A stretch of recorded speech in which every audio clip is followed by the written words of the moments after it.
Hello and welcome to another Thursday with Viking Television. I hope you're safe and well wherever in the world you're watching right now. I'm Anne Diamond, I hope you know by now, and my mission is to bring you another fresh, exciting, uplifting guest this week. And today promises to be hugely popular. Here in Britain, by the way, we are having an absolutely sweltering heat wave. And it's actually one of those very rare days where we few Brits who've got an air conditioner get it out of the understairs cupboard and actually use it. I've had my air conditioner on all day. But apparently we're going to have thunderstorms later, so it's not going to last too long.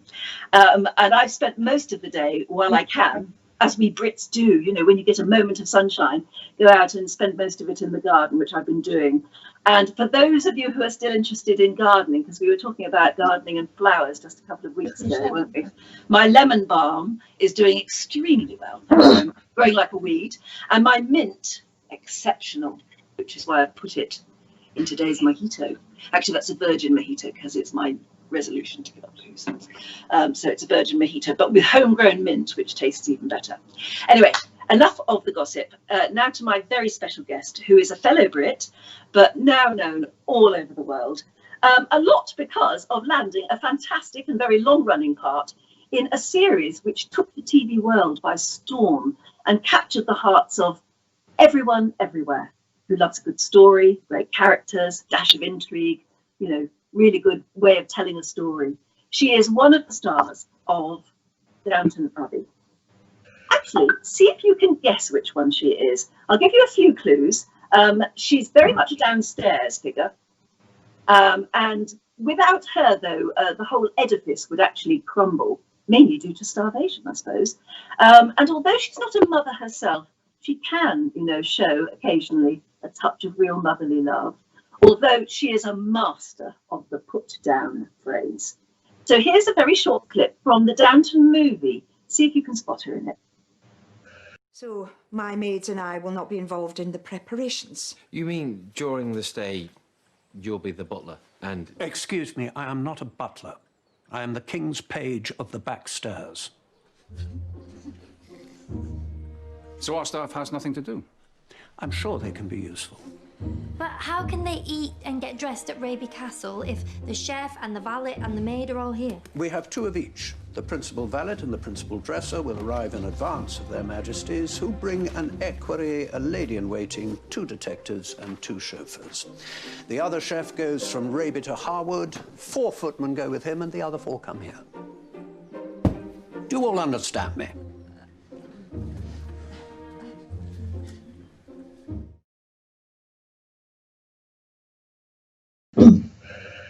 And there she was, looking a bit put out, frankly. It was, of course, Mrs. Patmore, the Downton Abbey cook. And in that scene, as well as being a bit put out, she was also very excited at the thought of cooking for the king and queen when they come to stay. And that is basically the plot of the movie. It's a brilliant movie. I'm sure you've seen it, but just in case you're not one of the millions who watched it, where were you?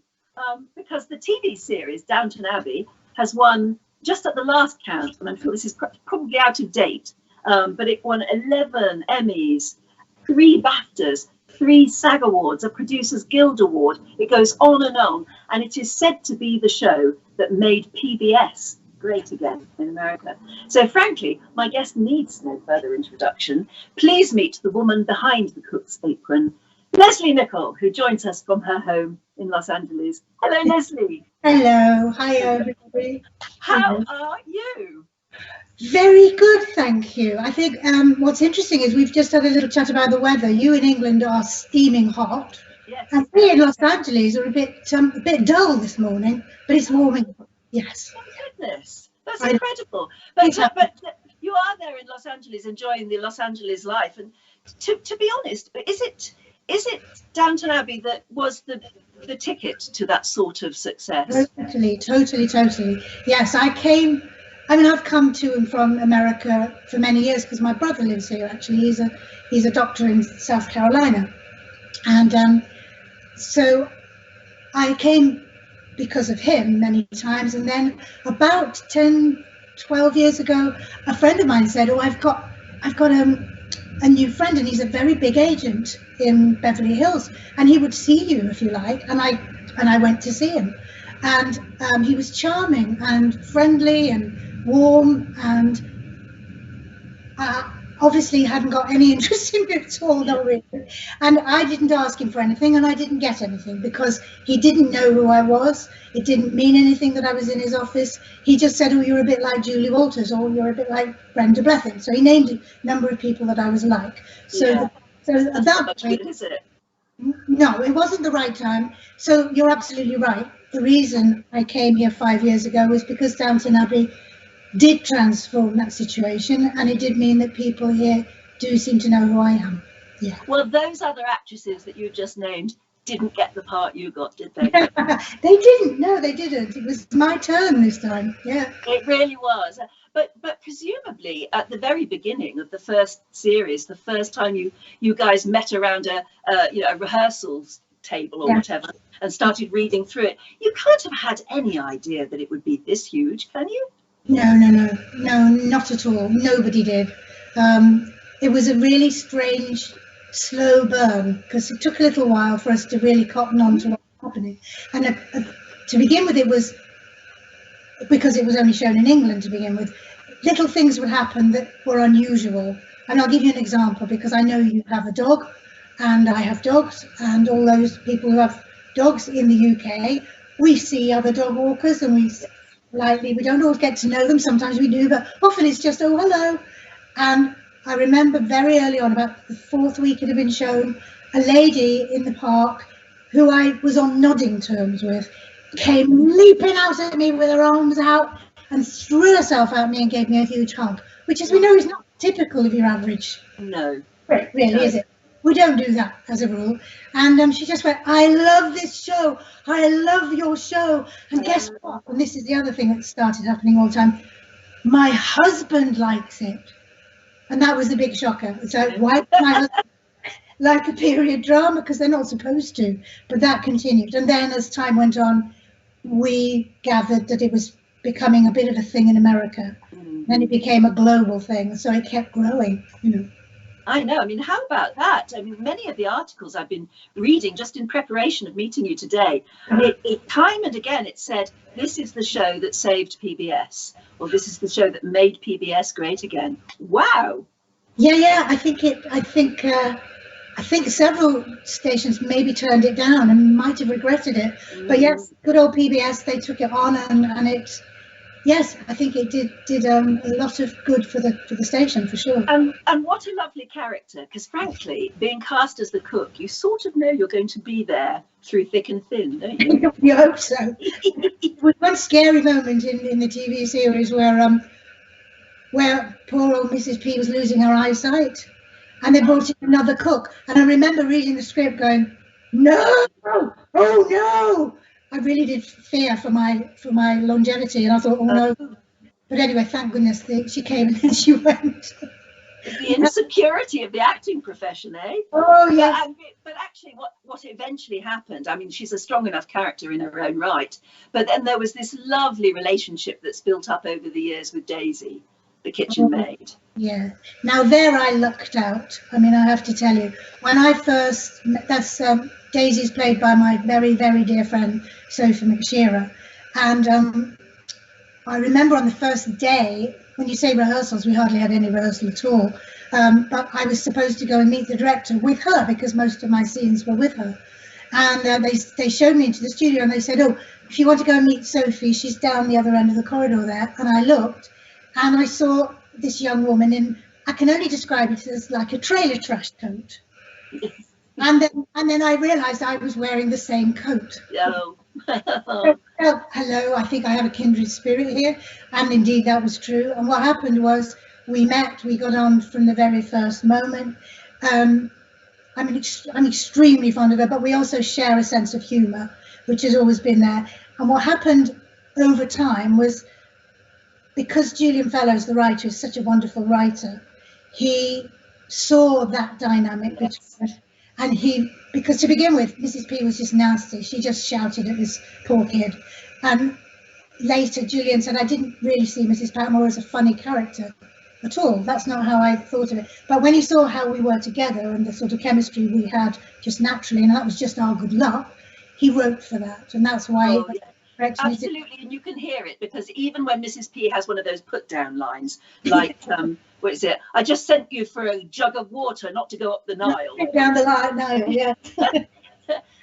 Yet you can see that Julian Fellowes is beginning to write for that relationship, and that's what makes it work so well. Yeah. And as I said, even though she isn't a mother herself, a little bit of motherly love comes out now and then, doesn't it? Completely. And I remember there was one scene in one of the later episodes where Daisy was talking about leaving, and Mrs. P breaks down. Yeah. And I swear to God, it was one of the easiest scenes I've ever had to do, because actually there was a strong part of me going, wouldn't it be terrible if I lost her, in any capacity at all? Yes. I love her so much. And, it didn't take much acting, because it was like a dreadful prospect that she would just disappear out of my life. Yeah. But she didn't go either. She must have been worried when she saw that. You just can't. I won't let her. No, I mean, some characters come and go, but there is clearly a team effort there. There is a feeling of team, even though half of you are upstairs and half of you are downstairs, and that means filming in different locations a lot of the time. Yeah. There is clearly a team feeling about it. It's an ensemble, and extraordinarily, it's an ensemble that includes Dame Maggie Smith, and she always behaved like that. She was always part of the team. I mean, she's a legend in her own lifetime. She's a dame. She's a sensational, one of our finest and most revered actresses. But she always joined in and kept part of the family. It felt like a family. She was very much at the centre of that family. The egos were all pretty invisible. There were no brats. There was nobody there to upset the equilibrium of that cast. It was a genuinely a very lovely, committed bunch of people who never took this show for granted. Everybody knew, from the youngsters to the old ones. And we told the youngsters very early on, don't think there's one of these every year, because there isn't. This is off. So very unusual, isn't it, to have a series that big, that strong, go on year after year. Did you ever feel at the end of filming one series, we might meet again, we might not meet again? I think we were usually given the heads up a bit before. I think what happened was we were signed up for 3, and then what they do is they see where it's going, so they say, we're going to option you for another 2. So I think that's what happened, and I think early on we knew there was going to be a 6th, by which time there was a movie. Yeah, and then you just have to hope that your character will be involved. Yes. But I mean, already, for a long time there was, will there be a movie? Won't there be a movie? I mean, the dithering went on for ages, didn't it? And then we did get a movie, and it's turned out to be a fantastic success. And there is real proper talk of another one now, isn't there? There is proper talk. I mean, I think. Unless something goes horribly wrong, there's a very strong chance it will happen next year. I mean, there's a definite intention. The cast, I think probably everybody would just want to do it again in a heartbeat. So, there's a lots of reasons that it's tricky, because obviously with this situation now, when can you do that? When is it safe? No. Can they gather the cast together? There are all those things they have to address, but there is definitely a very real, proper intention to do it, and we would love it. You'll not have to quarantine together for weeks and weeks and weeks, not being able to see anyone else at Highclere Castle. Not at all, actually. That would be rather good. It would be nice, wouldn't it? In fact, I was at Highclere Castle yesterday, talking to Lady C, Fiona Carnarvon. Yeah. And she was telling me how occasionally when she wasn't there very often when they were filming, but when she was fascinated to see what some of the actors and actresses did in their off time. What do you do? I think she was saying that Dame Maggie Smith sort of... Bananagram. She said yeah. What do you do? The lot at Highclere used to play Bananagram. We weren't, my sort of upstairs crew were at Ealing Film Studios in West London, simply because they built a set for downstairs, whereas of course the family were partly in the proper house in Highclere Castle. So I'll tell you that there's a real reason why there was a different atmosphere on each set, and that is because if you were filming at Highclere, it is somebody's home. and it is full of priceless stuff. And you had to be very careful, and there were very strict rules, and quite rightly so, that you couldn't take hot drinks in, you couldn't put stuff on the furniture, you couldn't eat in there. You had to be careful and be respectful of their property. Yeah. However, where we were was just that. So the behaviour, frankly, was not always great. Very different. You did film at Highclere quite a lot, and at the last scene of the movie, you're definitely at Highclere, aren't you? Am I? I can't remember. Well, it's the one where you walk out together of the main entrance. No, that's Mrs. Hughes. Oh, is that Mrs. Hughes? Am I not Yes, that's Mrs. Hughes, yes. In fact, no, I didn't. No, you're actually in the movie. This time, I don't think I did go to Highclere. You didn't? But oh, my goodness. No, I didn't. During the series, I would be there for, Christmas events or big group scenes, things like that. So tell me, what is life like in Los Angeles for you? What is your life like? Well, we've been here for 5 years. There's a sort of tendency for people who are, I suppose, aren't connected to this business, who may just have an image of it, that it's very glamorous, that you're going from, high-level party to screenings to Well, maybe some people are. I think, everybody's different. I'm not 24. If I was 24, I might be doing that. But I'm here with my husband and my 2 dogs. We do go to, we've been to the Emmys, which is an event and a privilege, and we've been to the SAG Awards. Yeah, well, we've won 3 SAG Awards, Screen Actors Guild Awards. So we've had those kind of experiences, and the BAFTA tea parties and things like that. But that isn't that's not a daily occurrence for me. Right. No, we what I've really enjoyed here. There are hummingbirds in the garden. I do go on about this, but I do love these hummingbirds. Oh. And we have a friend who lets us go on her boat whale watching in Santa Barbara, which I love. We've done that many times. And there's lots here to enjoy that isn't to do with the industry. Yeah. Of course, I am here partially because I'm putting myself in 2 marketplaces, if you like. So I have worked back in England, and I've worked in Canada quite a bit, TV and theatre, and I've worked here on TV, and I do a lot of voice work here. So what I'm doing here is, we came here as an adventure, because it's fun to live in a different country, and that's what it's been to us, an adventure. And jobs come from all over the place, but it's been a nice place to live. Oh gosh, yes. And us, of course, is you and your lovely husband, Darbs. Darbs. Is it Darbs? It's Darboff. The full name is Darboff, but I call him Darbs because people can't say Darboff. It frightens them. So it is a bit. Yes, it's a bit difficult, isn't it? But Darbs. That's our wedding pic. Yes. Oh, lovely. Yes. Oh, congratulations. Actually, I read an interview with you once where you said that you were the sort of person that broke all the rules. You got married late instead of early. Well, it's only in recent years that it's occurred to me that there were any rules, because I just went along with it like everybody else does. But suddenly it became clear, and it's something I do talk about a bit, because I don't like the fact that people can feel limited and told that you're this age, it's too late for this to happen. That's kind of wrong for a start, because I got married when I was past 50, and I got my best job ever way into my, when was it, 50s, I suppose, late 50s, when you're not supposed to get good work, because apparently it's over. They say.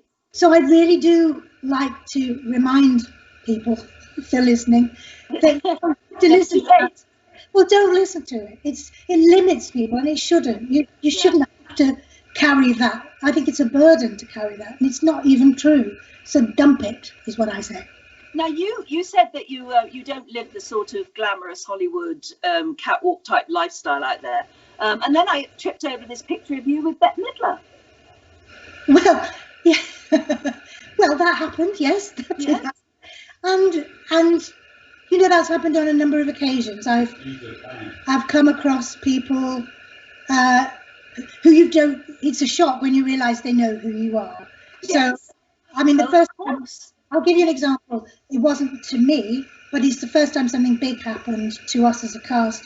Hugh Bonneville, who plays the Earl of Grantham, and Elizabeth, who plays Lady Cora, they were at the White House, I think in the first season, at an event, and a lady came steaming across the room towards them.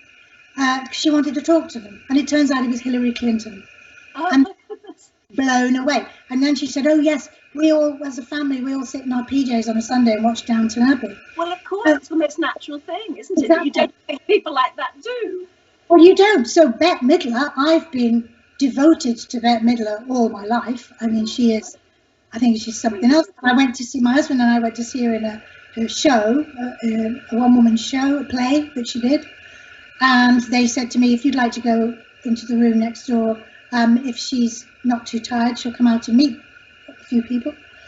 And I went back thinking, well, this could be really embarrassing, because how do I know she's got any clue who I am? Anyway, cut a long story short, her hairdresser steamed in before she did and said, oh, she knows who you are. She doesn't like to know who's in when she's doing a show, but as soon as she came off, we said, Mrs. Patmore's in the audience. Oh. And then Bette walked in and said, hey, where's Mrs. Patmore? And then she came over. She knew precisely who you were. Exactly. She did, and she couldn't have been sweeter, but I didn't know that. No, I know. It's wonderful, though, isn't it? Brilliant. Yeah. So how did it all start for you? I mean, were you always as a little girl, an aspiring actress? I'll tell you what happened, and it's really common, this one. When you talk to actors, this is quite common. I was crippled with shyness. Now, I did have a mum who was in... oh, I don't know what's come up there. Oh, there we go.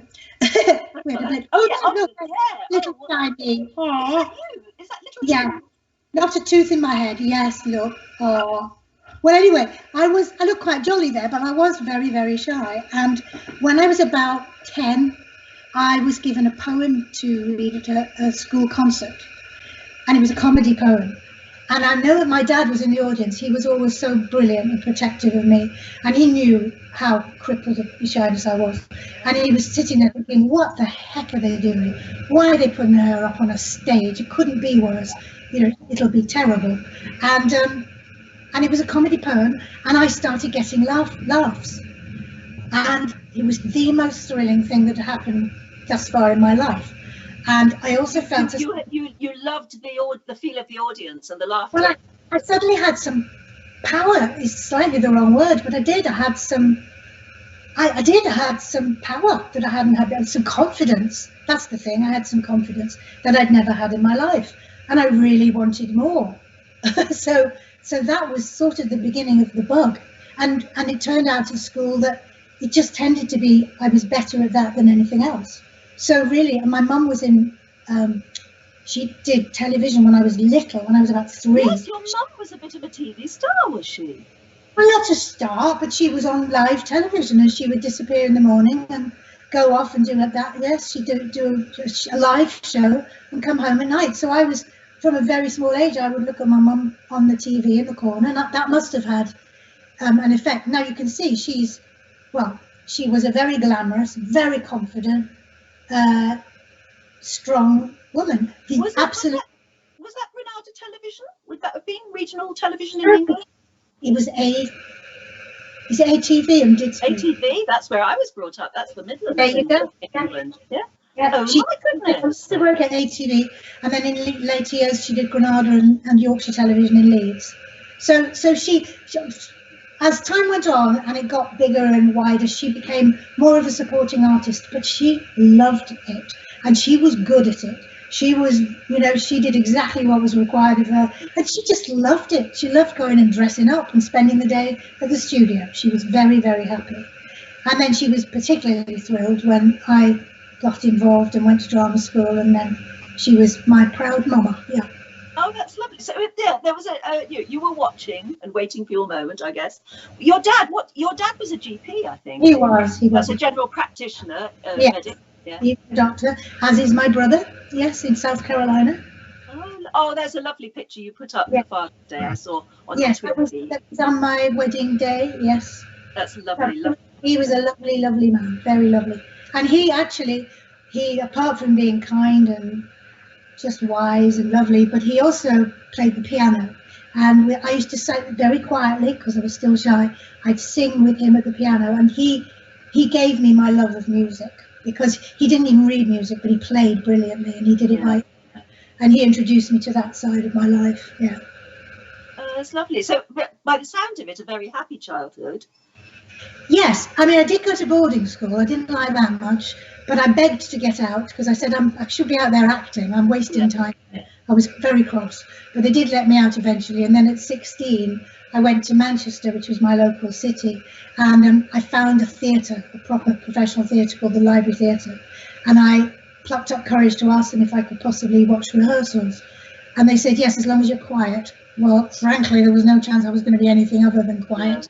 But eventually they gave me little parts. They paid me £1 a week, which isn't very much, but I didn't care. Sounds wonderful, doesn't it? They just said, go to drama. Just there, drinking it in.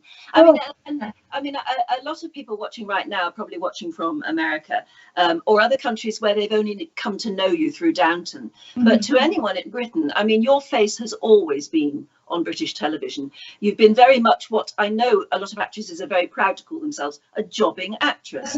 Yes.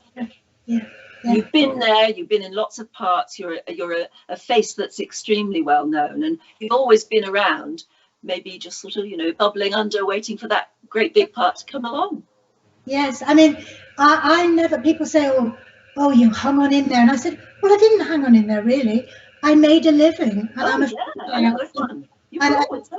I'm a woman in an industry that has very few parts for less parts than for men. Let's talk about that in a minute. Tell me as well, we've already had a question in about Henrietta Beecham, and that was a part that you did not too long ago, actually. How was that? There was a little bit of controversy even about the whole production, but you loved the part, didn't you? Well, that came out of nowhere. That's the way things can be here in my world. You can have a very quiet year where nothing happens, and then in 2018 it all kicked off, and I did a play at the Donmar Warehouse in London, which is a wonderful place to work. I then went to Canada to play Miss Hannigan in Annie in Toronto, which is just another kind of theatrical experience. Then I came home for a bit, and then I went back to England to do Beecham House, which is what you're referring to. Yeah. And so I was going to India and coming back and doing the Downton Abbey movie at the same time. So that was a glorious year, and that doesn't happen every year. But the Beecham House thing literally came as a straight offer from Gurinder Chadha, who made it. And what was really appealing was Henrietta Beecham is the mother of the main character, and she's, well, middle class, upper middle class. So she's lots of complicated things. She's very complicated. She's got a drug habit. She's had struggles with living in India. I mean, all sorts of things. But what was very appealing, of course, was it was very different from Mrs. Patmore.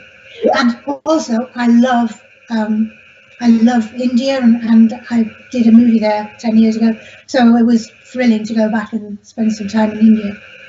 Yeah. So we're in the States on Masterpiece. I think it's episode 3 might be this Sunday. Oh, is that right? Yeah. And very different. You're cast in a bit of an older character there again. Yeah, well, they gave me a great wig who we called Elsie, it was just lovely. A terrific costume designer, Joanna Eatwell, who's just been nominated for a BAFTA because it's amazing to look at. I mean, the costumes, the terrifically talented people worked on that. Oh, yes, it looks wonderful from that point of view. Yeah.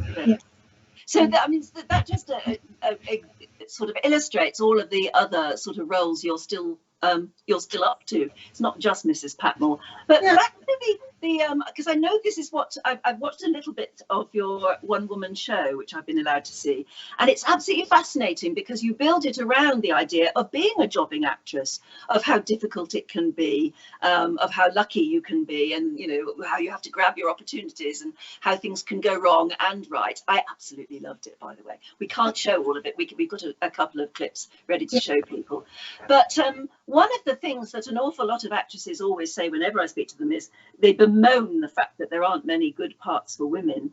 And yet I have to say Downton Abbey has been very generous to a lot of women as far as that's concerned, hasn't it? Does he write terrific, strong, accurate women's parts? He does. I think Julian said he was brought up by quite a posse of strong women. You can imagine he was surrounded by strong women, can't you? He knows where they're coming from, and he writes really well for us. Yeah, I mean, you look at, for instance, the lower too. You look at Dame Maggie Smith and of course Shirley MacLaine. I mean, that was again the brilliance of Downton Abbey. When it knew it was so successful, it could command those sort of names. And my goodness, what fantastic parts for women they are. Yes.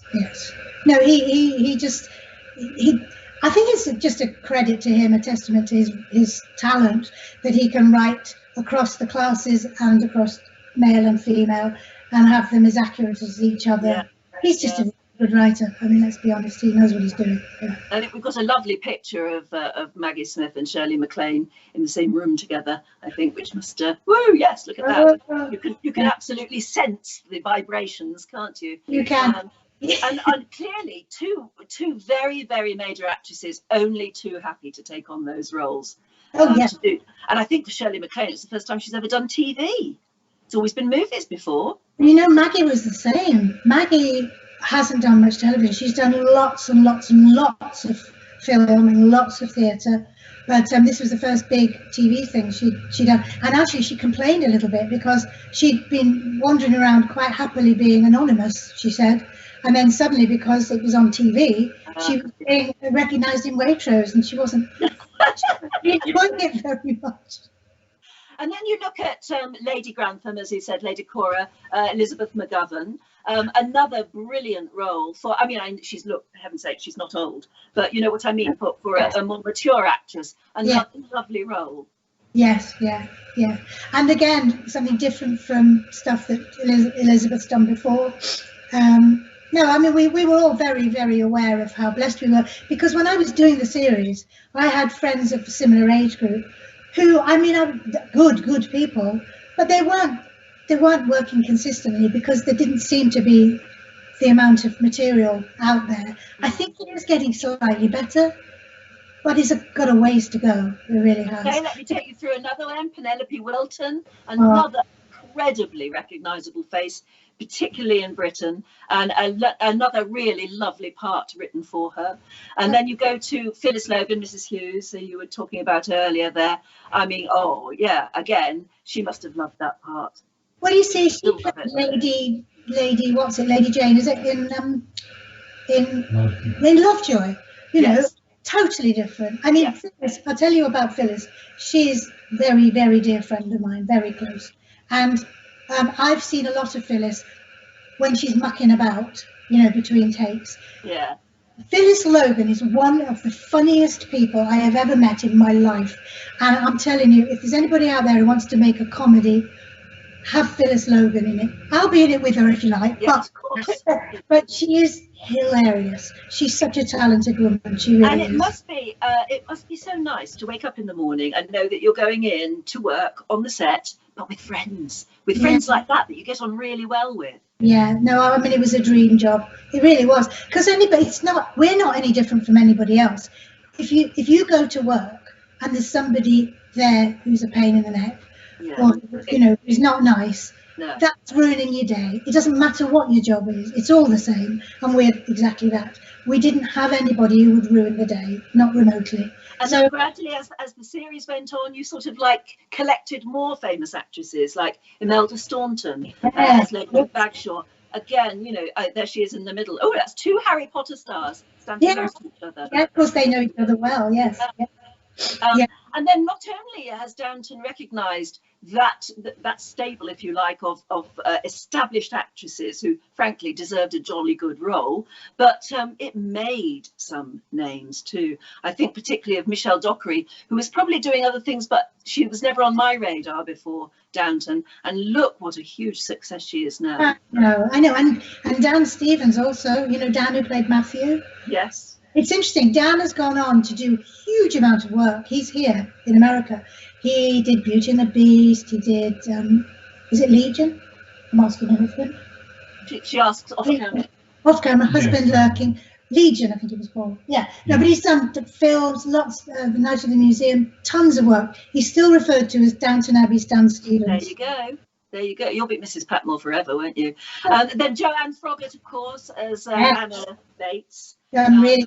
Yeah. Oh, yeah. And that was a role that could have just stayed small, but grew and grew and grew over the years. Yeah, it did. Because what he did was he spotted things in people. Yeah. That's what good writers do. And he, as I said before, he developed people to their strengths. And he did that for everybody. And a lot of shows have a great big team of writers that probably changes every year. But you've been lucky to have this one writer who cares. You know what? Yes, that blows people's mind, particularly here in the States, because they, not always, but they often have a writer's room. I mean, they do in England. Yes, that's right. And it's a great big table with about 30 people around it sometimes. Absolutely. I mean, I did a show here, a Shonda Rhimes show called The Catch. We did 2 seasons of that. And I went into the writer's room. I'd never been in one before. And there were tons of them. And there were big, you know, things all over the walls, kind of idea boards and things. And I thought, and there's Julian sitting on his own in his, you know, in his home in Wiltshire, doing it all by himself, every single word of the episode. But that's why, I mean, that has to be one of the reasons it was so successful, because it was just so carefully written and each character was nurtured. Yeah. Now, we were talking about the thrills and spills of being a jobbing actress, and I hinted that you've got a one-woman show that you're working on now, and that you're in sort of, you're trying it out and testing it out and trimming and playing with it. But I've been very privileged to see a few minutes of it, and I have to say I love it. I love it. I love it because you've got that honesty about it as well. And can I show people a very short clip? And now it's where you'll have to probably explain it. It's where you've got lots of pots and pans, and you're explaining that I think you've been invited to cook for a TV show or something. Yeah, I'll tell you what it is.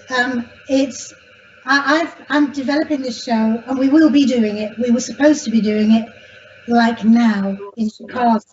It's really sad, but we'll get there. We have a producer working on it. It will be maybe later on next year, and I'm pretty sure we'll end up in Chicago and elsewhere in the States and in the UK.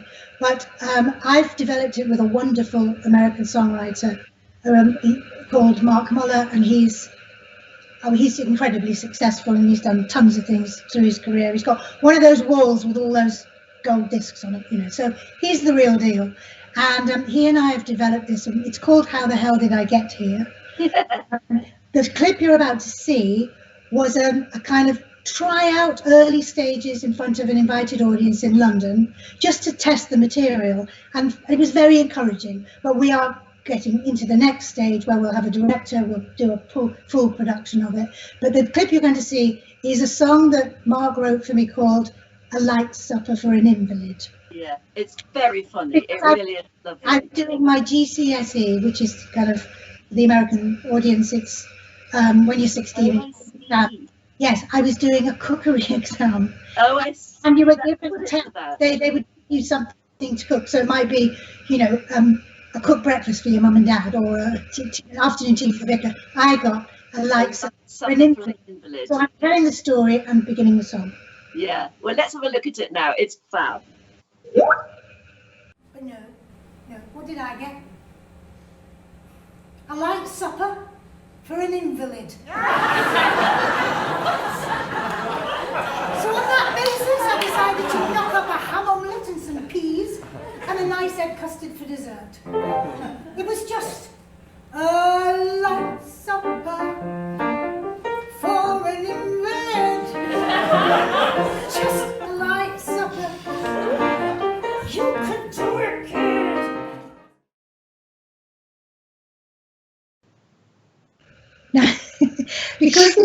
before we had a designer on board and everything, I have to tell you that Mark himself went into a charity shop, a Goodwill kind of place, and he basically sourced the pans and auditioned them to see what kind of noises, if they were musical. So those I thought it was something to do with Downton Abbey, but clearly not. No, not at all. No, but of course, at the end of it, I say, oh no, before the song, I say, well, I had no interest in cooking, but I thought, you know, maybe one day it might be useful for a part, and that's a sort of joke. Right, yeah, well, because we didn't get to see it all. But I have to tell you, it's fab. It must be a bit daunting standing up on a stage all on your own, or have you done one woman's stuff before? No, I haven't. I mean, I've got my lovely Mark who'll be playing the piano right next to me. But yes, it is a bit scary, but what I'm really looking forward to is we've done these little tryouts, we've done, but not a full production. I haven't had a full proper rehearsal period with the director, and we have a wonderful director lined up.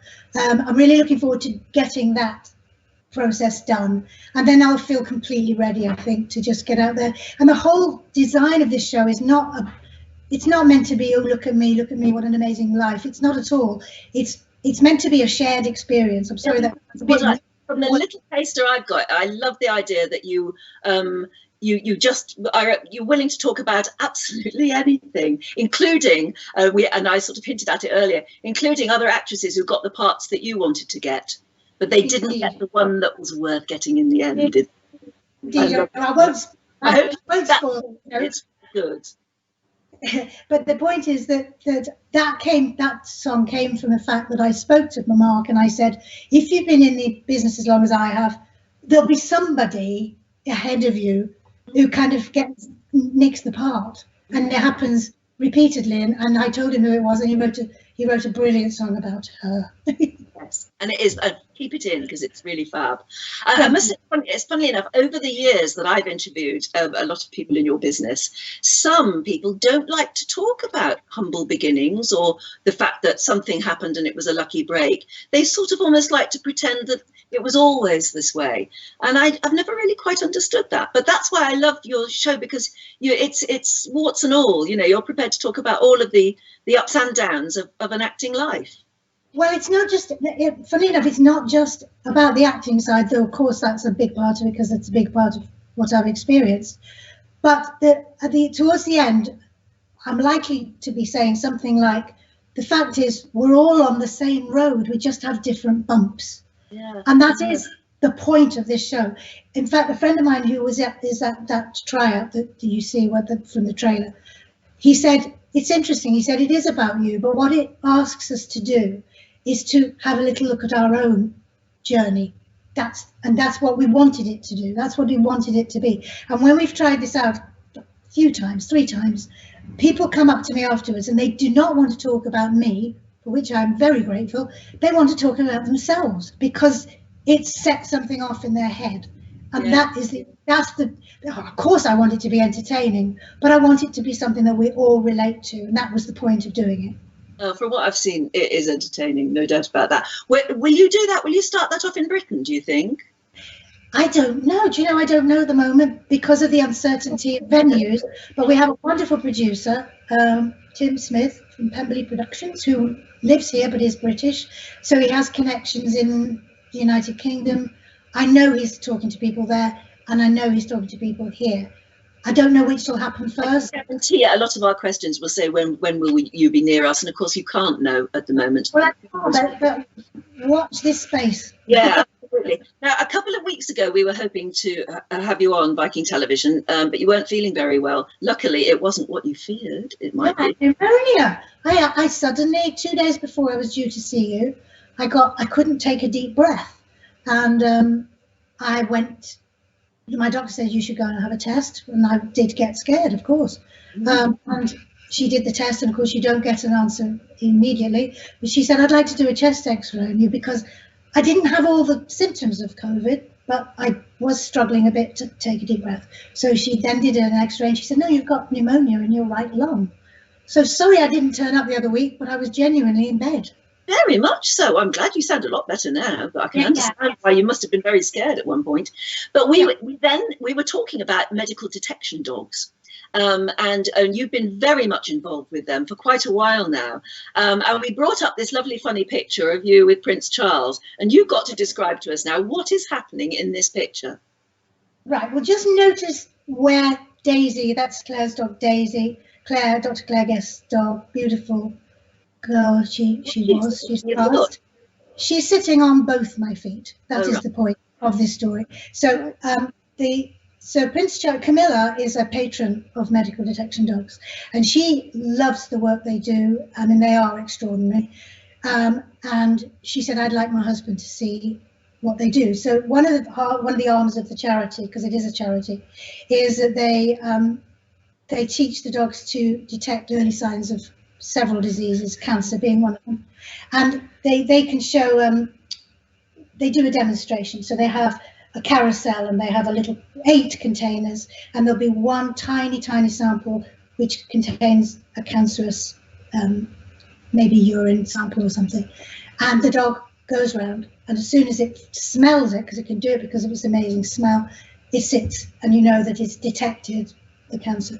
So we took the dogs carousel. It's the first time it had ever been done anywhere other than the centre, so it was nerve-wracking. Will the dogs be able to do it? Yeah. We were all taken to meet Prince Charles.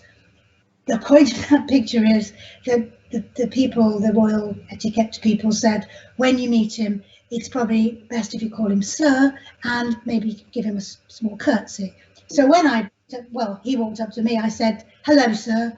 I'm really sorry, I would like to curtsy, but I can't because the dog is sitting on both my feet. And that did make him laugh. But actually, you're all right with a member of the royal family when there are dogs around, don't you? Because they're very, and all of them for their loving dogs. So you were all right there in the end. And he clearly has a sense of humour about it. And I know that Camilla has stayed in touch with the charity as well, hasn't she? And she has opened doors for them, yes, for sure. We have news just in the last couple of days that they have gone ahead leaps and bounds with their COVID smelling dogs as well. Exactly. I was talking to Claire last night and I just said, just tell me, is this true? Does this involve socks? And she said, yes, it does. So the point is, they've got to the point now, as far as I know, where they have to make sure that the dogs are safe. Yes. You know, to detect this virus, because they can't obviously do it if they're not. There's a lot of, I mean, they're very kind of thorough, this organisation. They take great care of everything, and it's all scientifically based. So there's nothing fluffy or foo-foo about this. It's very, very well run, very intelligently done. And so they are waiting now for some samples to come to the centre.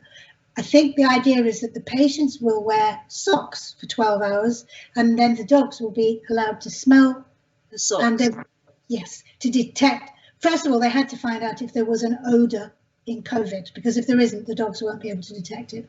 But I think they're working towards the feeling that there is, and that's the next stage, will be to see if they can train the dogs to find it. Yeah. Tell you what, tell me about your moon bear. Yes, can I just say one thing about medical detection dogs, which I think I just want to pop this in because I think it's important.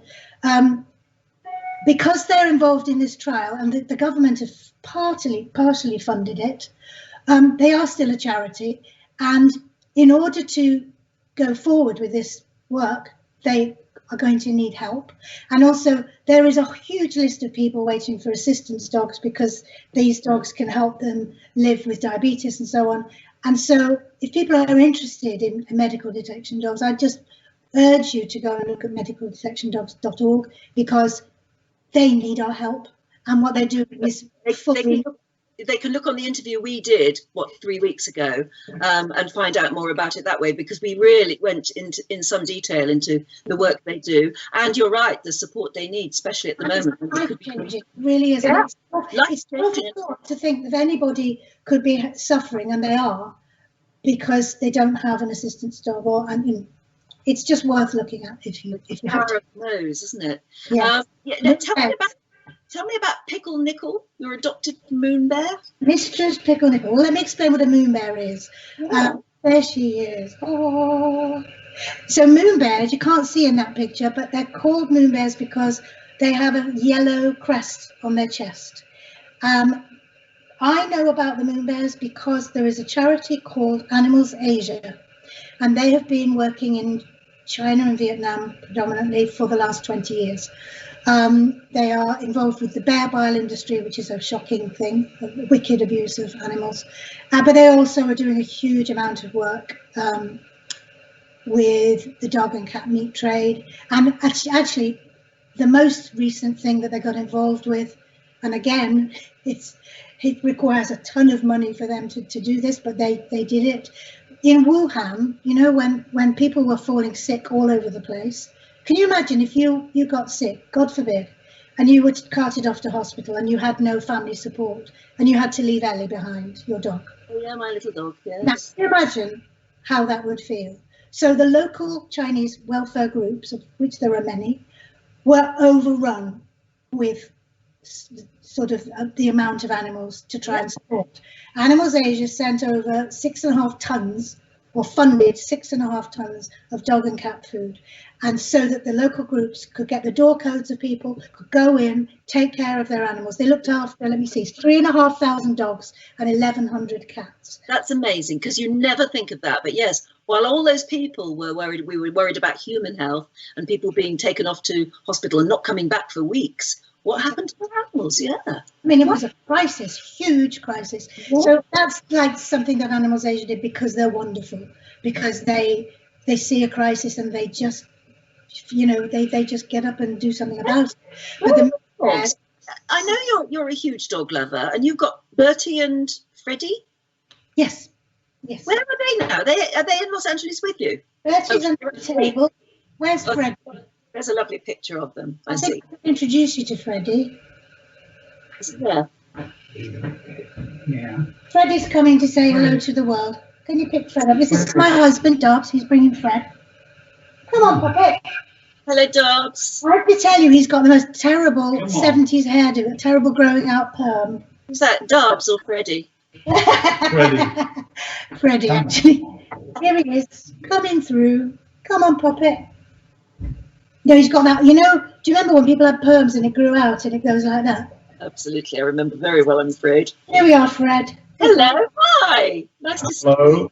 Hello. Oh, I see me. Yes. Oh, yes, it's almost a, yes, I see. Yeah. He looks like a 70s pop star, doesn't he? He does a bit. But very soon, when he's safe, he's going to have a lovely hairdo. He's a member of Led Zeppelin. He's a member of Led. He's an old like me. Yeah. He's never been this long before in his life. And we've got a lovely picture of you with the dogs on the beach. And I presume, is that a sort of California beach? That's Malibu. Oh, how lovely. Oh. I know. And this little boy here, I mean, we had to take him to the vets once because he overdid it. He wouldn't stop running on this beach. He's a rescue. He came from a hoarder in South Wales, and he had a very rough old beginning of life. But now, and the lady who rescued him said she'd never seen such cold animals in her life. And now it's in California. I mean, how good is that? Oh, he's living that. And he sunbathes. By the look of it. And of course, then we come to the fact that you've met up with Viking, which is, I mean, you're a great friend of Karina, of course. Karina. And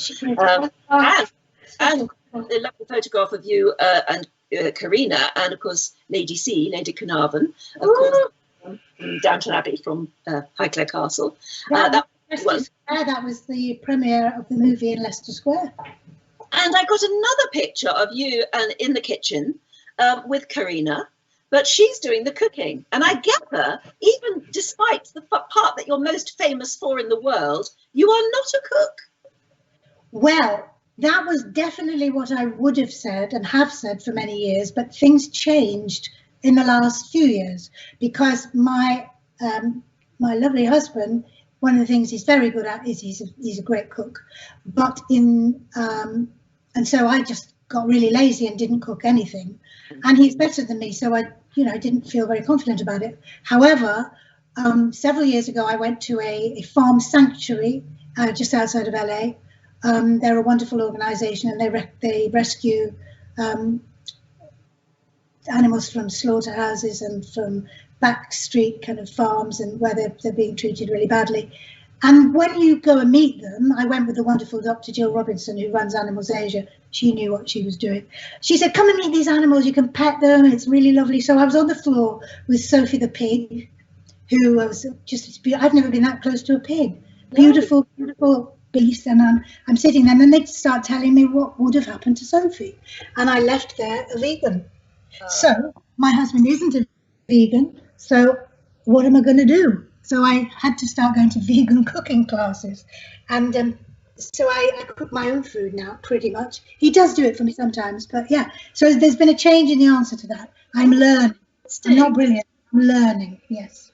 Well, in that case, because we have, my goodness, we've been talking for an hour already, just like that. Oh. But I do want to get on to a few. Can you give me a few more minutes? Because I know we've got lots of questions. Right. But I'd to end on a song from your one-woman show, and again we can only show a short clip of it, but I think it's lovely because I don't know if it comes at the end, but you're basically saying I wouldn't change anything in my life, you know, no regrets, and it's gorgeous. Let's just have a taste of that. I've learned you must learn how to trust that who you are is more than good enough.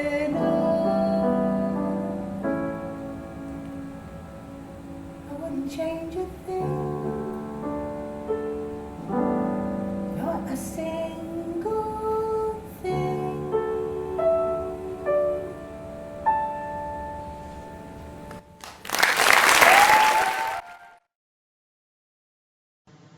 There you are, you see. No regrets. No. No, quite right too. Right, we have questions. Okay. From Linda T in Orlando. She says, is Mrs. Patmore still in touch with Daisy? Oh my gosh, yes. Totally, yes. On a regular basis. Yes, I'll bet you are, exactly. Susie Roder just says United States. I don't know where in the United States, but hi, Susie. Dear Miss Nicol, you were brilliant as Mrs. Patmore. Thank you so much for the hours and hours of entertainment.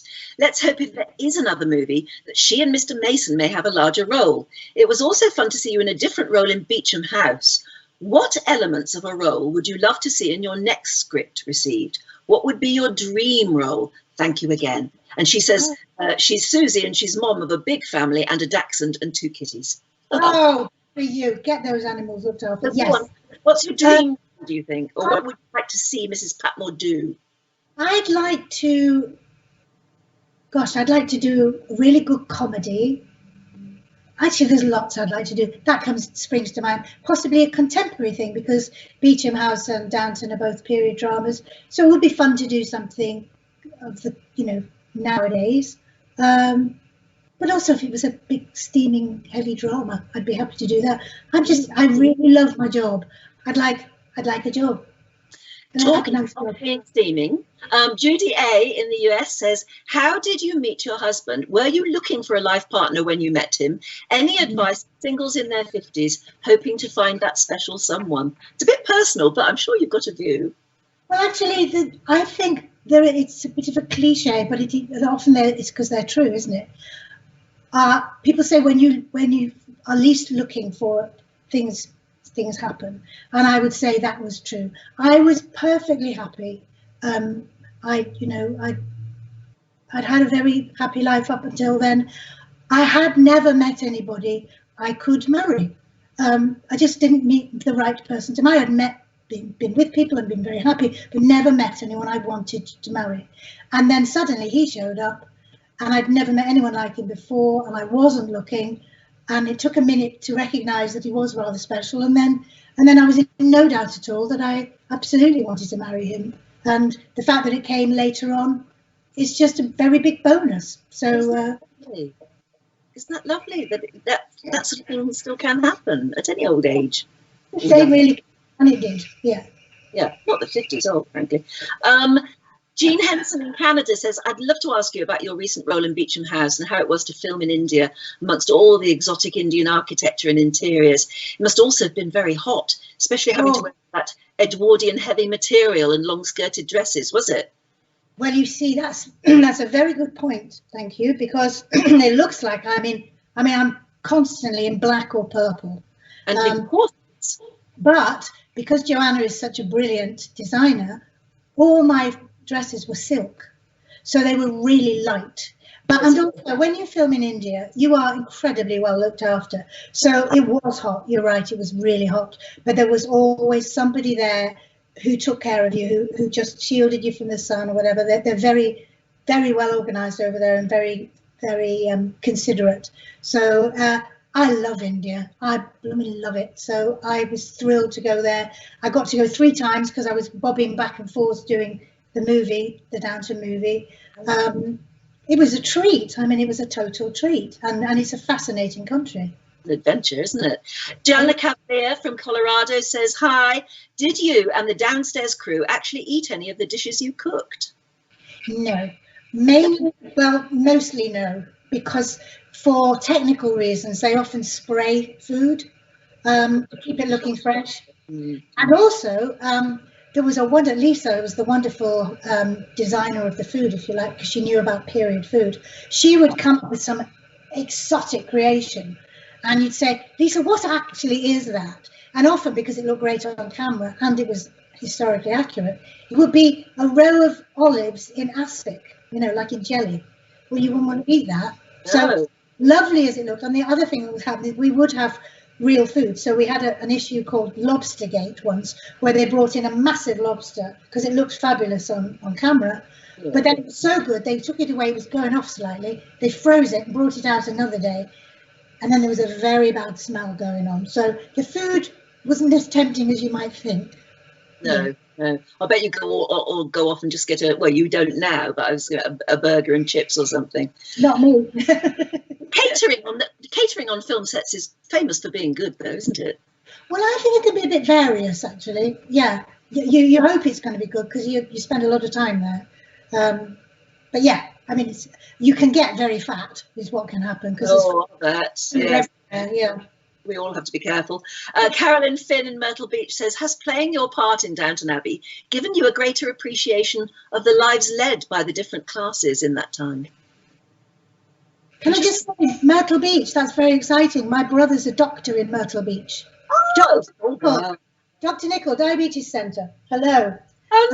You might know him. The question was what, sorry?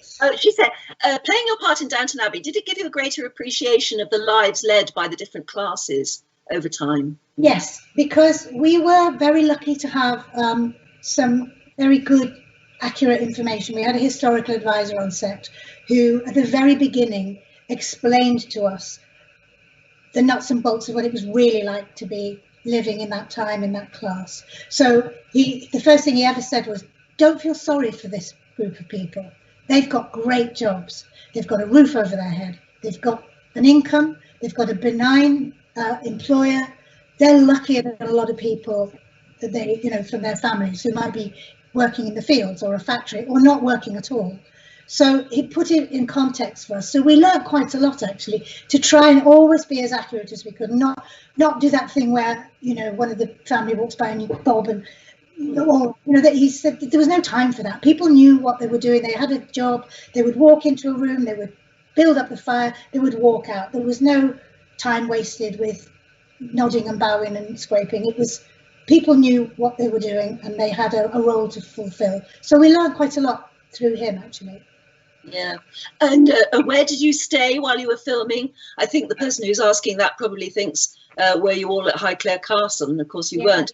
I mean, you were, as you say, working out of professional studios. Yeah. I was in most of my work was on the set in Ealing Studios in West London. Now, any actors who are watching will understand that this is one of the best things ever because I lived 15 minutes away. So I got to go home every night. Not when I was at Highclere because that's an hour away from London and I would stay with the cast in a hotel. But when I was generally doing my normal stuff in the kitchen, I would go home and sleep in my own bed, and that's not always the case for an actor. So it was a treat for 6 years. Isn't it? Yeah. What was the most unusual thing you learned about life for people in service in the 1920s? That's from Cindy Hansen in, I'm not sure how you say that. Oh, yay, Cindy Hansen. Oh, it's not Ojai, is it? Is it OJAI? A-A-I. Yeah, Ojai. Ojai, where's that? Ojai is between Los Angeles and Santa Barbara. Well, I beg your pardon, everybody in Ojai, for me not knowing. But Cindy says, what was the most unusual thing you learned about life for people in service in the 1920s? Well, it's a very simple and flippant thing, but I didn't know that when you were called Mrs., it didn't mean that you were married. It was a respect. Respect. Yeah. So people would say, "Where's Mr. Patmore?" Well, clearly there never was one. No, although you talk at one point, you talk about having sisters, I think, don't you? There's definitely a sister. That's how I found. Now this is funny. That's how I found out I was called Beryl, because they always wrote proper letters. If you read a letter in a scene, somebody, often the historical advisor, would have written it, handwritten it. And I got this letter from my sister in the scene, and it said, "Dear Beryl." And I remember saying, "Excuse me, is that real? Am I Beryl?" And they said, "Yes, Julian's given it your Beryl." So I said, "Oh, okay." Because up until that point, you were just Mrs., weren't you? Yeah, I had no idea I was called Beryl. It's funny, isn't it? It is, and that's what again is wonderful about that sort of when it's written that well, that it's written with care. The detail was very specific, as was the cooking. You always knew what you were cooking, what time it was, how soon you were serving. It was important to know.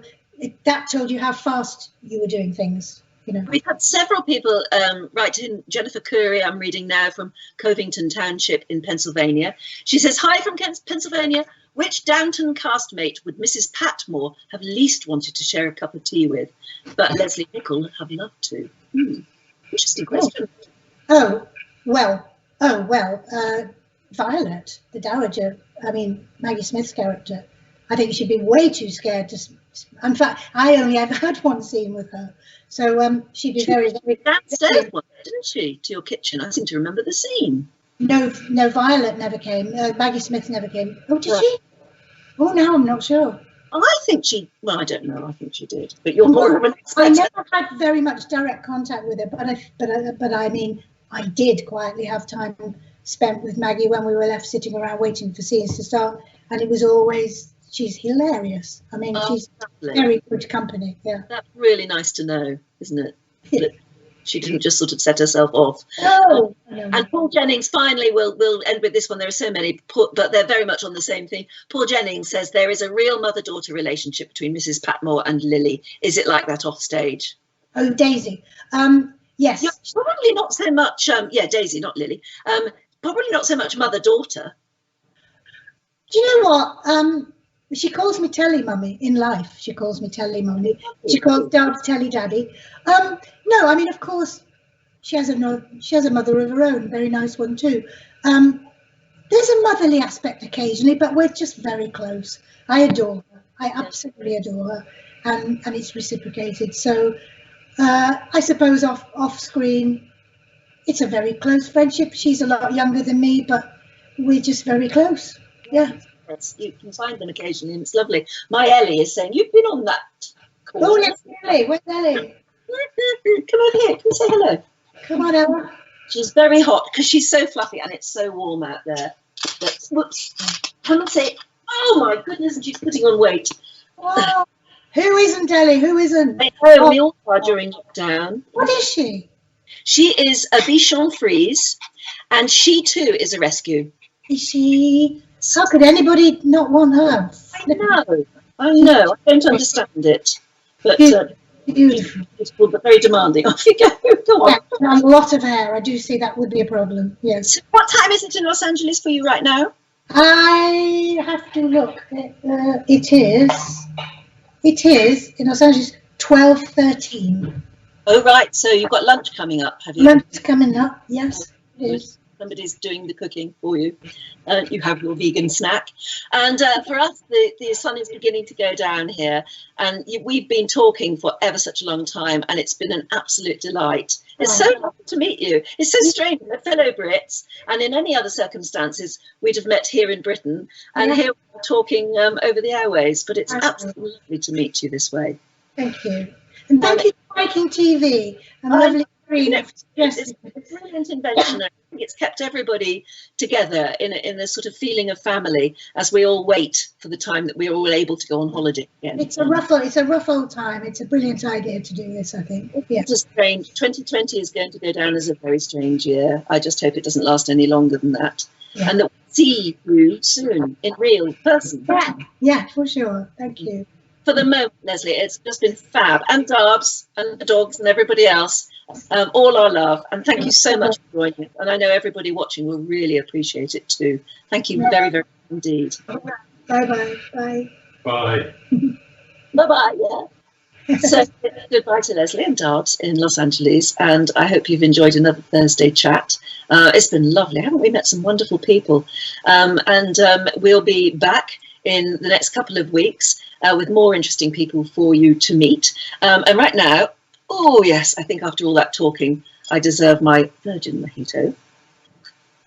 And I hope you too have a wonderful week and keep safe. Won't you keep well? And we'll join up again very soon when I'll have news of my next wonderful guest for you. In the meantime, from me, Anne Diamond, here in Britain, have a safe, fantastic time, and let's meet up again as soon as possible. Bye-bye.